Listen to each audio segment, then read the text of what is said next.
श्री शिवाय नमस्तुभयम। दोस्तों, जैसा कि आप सभी लोग जानते हैं कि 5 दिसंबर 2025 यानी शुक्रवार को पड़ रही है पौष माह की कृष्ण पक्ष प्रतिपदा तिथि और रोहिणी व्रत। और दोस्तों, यह वह तिथि है जो पौष में पड़ने वाली सबसे बड़ी तिथि है, क्योंकि यह शुक्रवार के दिन पड़ रही है और इसका बहुत ही बड़ा और विशेष महत्व होता है। पूज्य गुरु जी ने कहा है कि अगर कभी भी मौका लग जाए और पौष मास की प्रतिपदा तिथि शुक्रवार को पड़ जाए तो आप लोगों को एक छुटकी काला तिल वाला उपाय तो अवश्य ही करना चाहिए। इन दोनों का संयोग बहुत कम आता है। और इसी के साथ में गुरुजी ने अपनी शिव पुराण कथा में बताया है कि इस दिन आपको एक छुटकी काला तिल वाला उपाय तो आपको अवश्य ही करना चाहिए, क्योंकि ऐसा दिन पूरे साल में सिर्फ एक ही बार आता है। और दोस्तों, आप सभी लोग जानते हो कि शुक्रवार प्रतिपदा तिथि का अगर सबसे बड़ा कोई उपाय है तो एक छुटकी काला तिल वाला उपाय है। तो दोस्तों, शुक्रवार प्रतिपदा तिथि के दिन आप लोगों को इस एक छुटकी काला तिल वाला उपाय को जरूर करना है।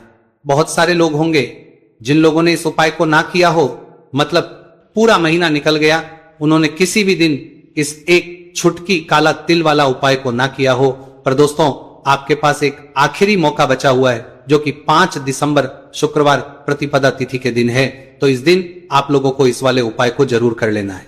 भले ही आपने पूरे महीने भर इस उपाय को ना किया हो, पर अगर आप इस पौष मास के शुक्रवार प्रतिपदा तिथि के दिन अगर इस वाले उपाय को कर लिया तो आपको इस उपाय को करने का वह फल मिलेगा जिसकी आपने कभी कल्पना भी नहीं करी होगी। इसीलिए आप लोग इस वाले उपाय की करने के लिए वनथर मास के कभी कल्पना भी करा को एक बार जरूर कर लेना है, ताकि आप लोगों के हाथ से यह मौका ना जा सके और आपको इस उपाय को करने का फल मिल सके।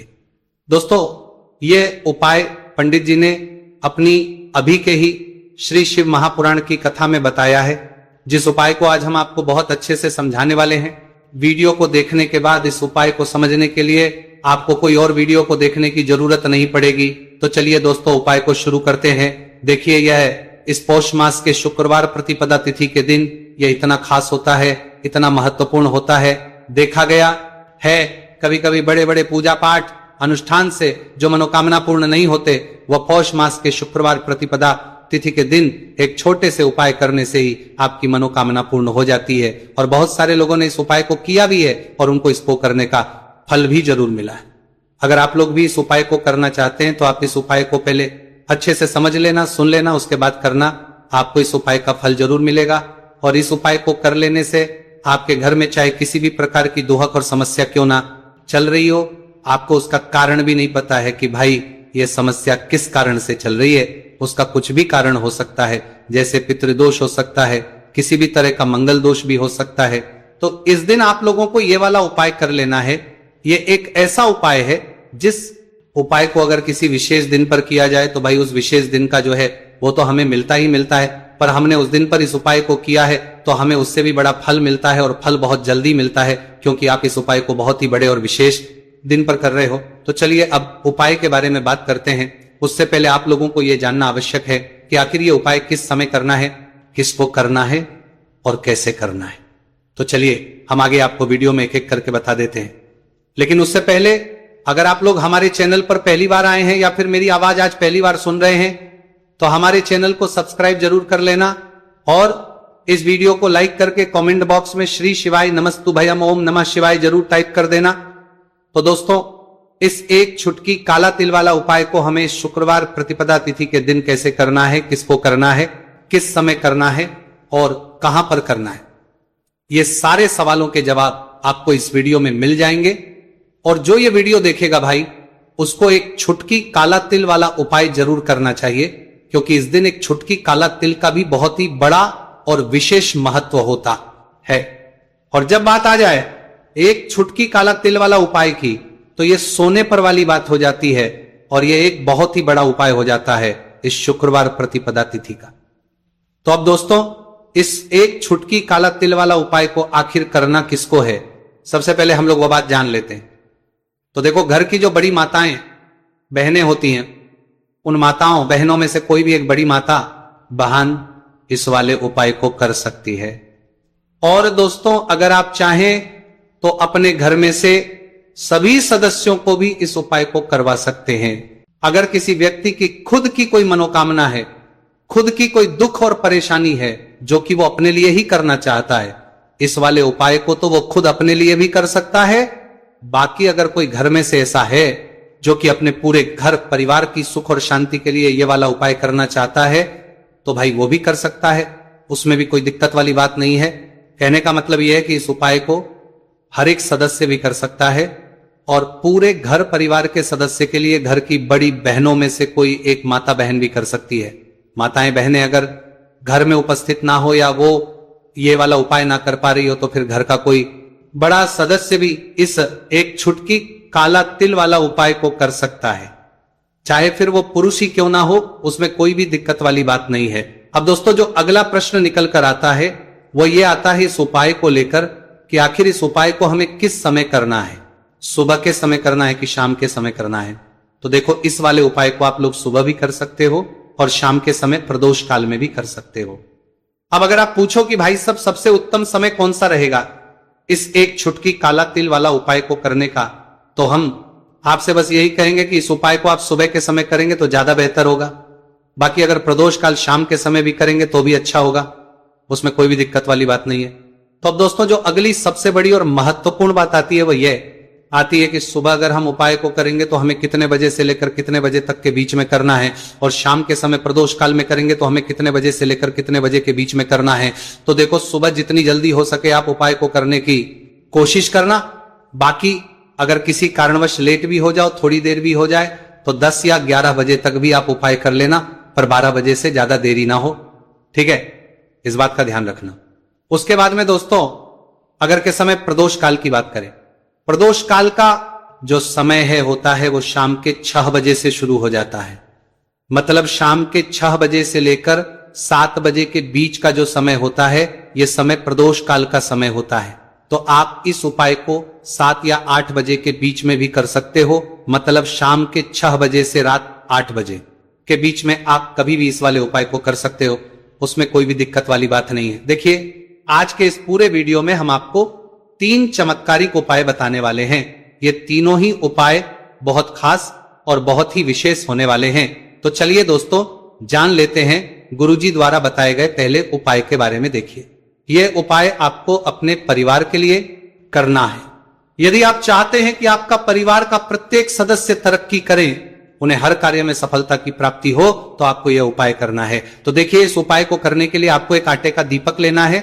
आपको अपने ही घर पर एक एक आटे का दीपक प्रकार से तैयार कर लेना है। अब देखिए दोस्तों इस प्रकार से आटे का दीपक तैयार करने के बाद इसी के साथ में आपको एक चुटकी हल्दी भी लेनी होगी।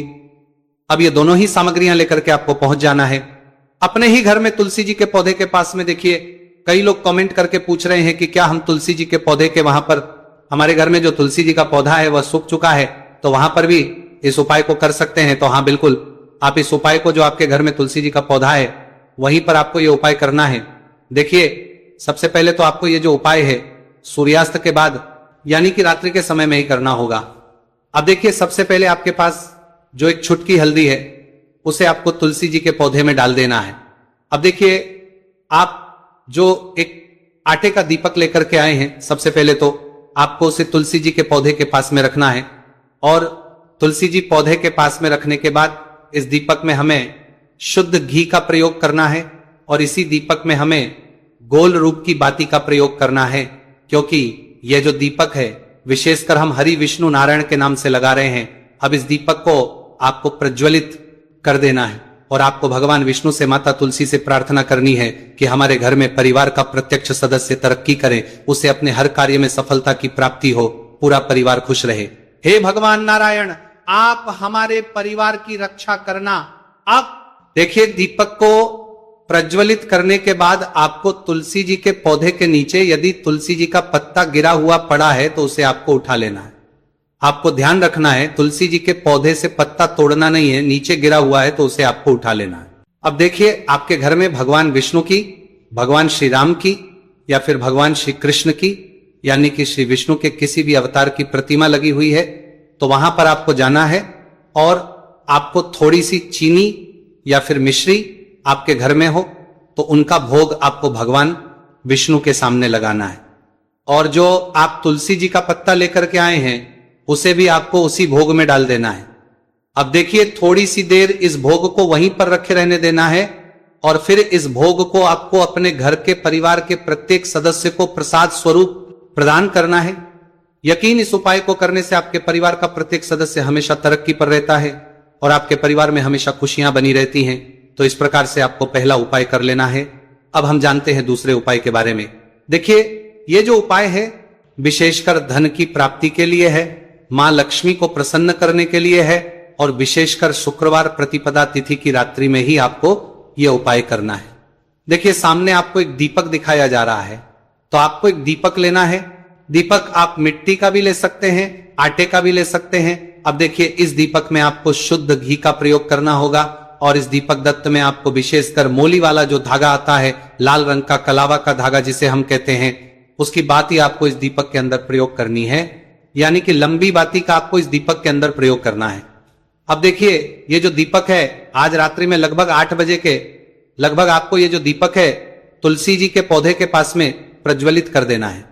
दीपक की जो बाती है उसका मुख आपको उत्तर दिशा में रखना है, इस बात का ध्यान रखना है। और आपको ओम महालक्ष्मी नमः इस मंत्र का लगातार जाप करते रहना है। देखिए, इस मंत्र का आपको 11 बार या फिर 108 बार जाप करने के बाद तुलसी जी के पौधे के नीचे से थोड़ी सी मिट्टी उठानी है। देखिए, आपको पता है कि अभी पौष के पवित्र दिन चल रहे हैं और पौष मास के दिनों में यदि आप शुक्रवार प्रतिपदा तिथि के दिन तुलसी जी की मिट्टी रात्रि के समय में लेते हैं तो इससे आपके जीवन के जो सारे संकट है वह समाप्त होते हैं। अब देखिए, आपको एक गिलास लेना है, उसमें आपको जल भरना है और जो आपने तुलसी जी की मिट्टी ली है सबसे पहले तो उससे आपको उससे गिलास के अंदर डाल है और इसी के साथ में आपको एक चुटकी हल्दी भी उस पात्र के अंदर डालनी है। अब देखिए, इस जल का छिड़काव आपको अपने पूरे ही घर में करना है। देखिए, जल का छिड़काव आपको अपने घर के प्रत्येक कोने में करना है, मुख्य द्वार पर करना है, प्रत्येक कमरे में करना है। केवल अशुद्ध स्थानों को आपको छोड़ना है, बाकी आपको प्रत्येक कोने में प्रत्येक कमरे में जहां आप धन रखते हैं, चाहे रसोई घर हो, वहां पर आपको इस जल का छिड़काव करना है। और जल का छिड़काव करते समय आपके मन में यही भाव रहना चाहिए कि माता लक्ष्मी की कृपा से हमारे जीवन में हमेशा धन धान्य के भंडार भरे रहे और जीवन में जो भी संकट है, कष्ट है, वो सभी दूर हो। इस प्रकार से कामना करते हुए सुंदर भाव के साथ आपको ये उपाय करना है। देखिए, इस उपाय को करने से घर का जो दुर्भाग्य है वह दूर होता है। तो इसीलिए आपको शुक्रवार प्रतिपदा तिथि की दिव्य रात्रि में यह उपाय करना है। अब दोस्तों, हम बात कर लेते हैं तीसरे विशेष और अंतिम उपाय के बारे में। देखिए, इस उपाय के माध्यम से भगवान विष्णु और माता लक्ष्मी दोनों ही प्रसन्न होने वाले हैं। तो देखिए, इस उपाय को करने के लिए सबसे पहले तो आपको दीपक लेने हैं। दीपक आपको 2 लेने होंगे। आप चाहे तो दोनों ही दीपक मिट्टी के भी ले सकते हैं, दोनों ही दीपक शुद्ध आटा मनकर उनके भी तैयार कर सकते हैं। अब देखिए, दोनों ही दीपक के अंदर आपको शुद्ध घी का प्रयोग करना होगा। अब देखिए, 2 दीपक हैं, उनमें से आपको एक दीपक के अंदर गोल बाती का प्रयोग करना है और एक दीपक में आपको लंबी बाती का प्रयोग करना है। देखिए, लंबी बाती वाले दीपक के अंदर आपको लाल बाती का प्रयोग करना है, जो मोली वाला धागा आता है कलावा का, उसी की बाती का आपको प्रयोग करना है।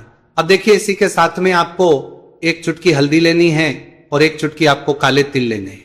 अब देखिए दोस्तों, ये उपाय भी आपको विशेषकर रात्रि के समय में ही करना होगा। तो देखिए, सबसे पहले तो आपको ये जो सभी सामग्रियां हैं तुलसी जी के पौधे के पास में लेकर के पहुंचना है। देखिए, आपके पास जो गोल बाती का दीपक है, इसे आपको तुलसी जी के पौधे के पास में प्रज्वलित करना है।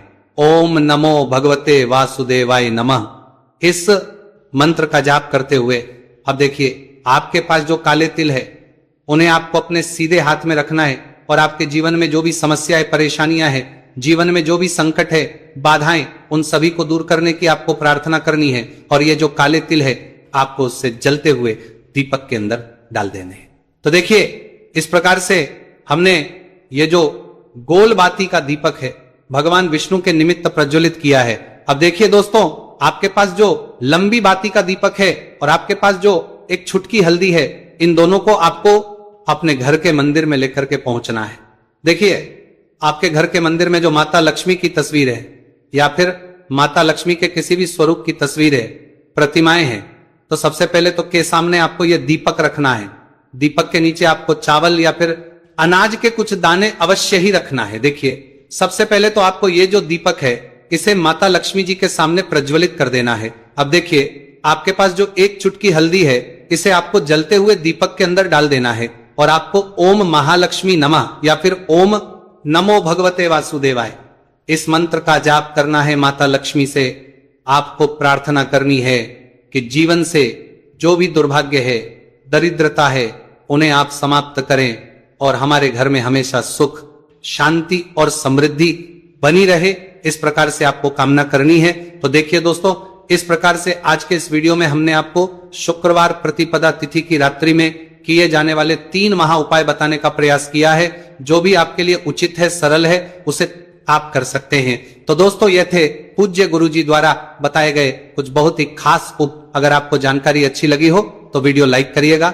मिलते हैं फिर एक नए वीडियो के साथ। श्री शिवाय नमस्तु भयम।